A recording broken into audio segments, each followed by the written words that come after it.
Bugün tanınmış televiziya aparıcısı və prodüser Hacı Nuranın doğum günüdür. O 49 yaşını qeyd edir. Hacı Nuran doğum günü münasibətilə sosial şəbəkə hesabında duyğusal paylaşım edib. Paylaşımında zamanın və hər anın dəyərindən danışan aparıcı, həyata hər zaman gülümsəyərək qalib gəlməyə çalışdığını vurğulayıb.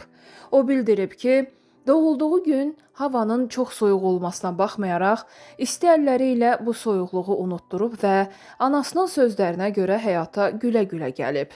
Hacı Nuran bunu gələcək həyatının da heç vaxt tam hamar olmayacağının bir işarəsi kimi dəyərləndirib. Həyat məni ağlatsa da güləcəm.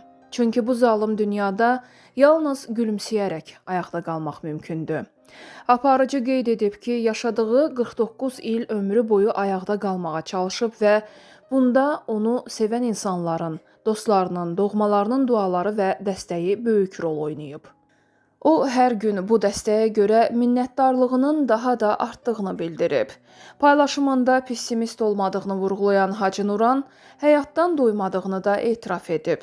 Mən hər günün deyil, hər anın dəyərini bilənlərdənəm. Sonda isə onu sevənlərə təşəkkür edib. Yaxşı ki varsınız, mənim dəyərlilərim. Məni bu yaşa qədər ruhdan düşməyə qoymayan, yaşadan və sevən sizlərə bir ömür boyu minnətdaram. Xoş gəldin 49. Üzü 50-yə gedirik.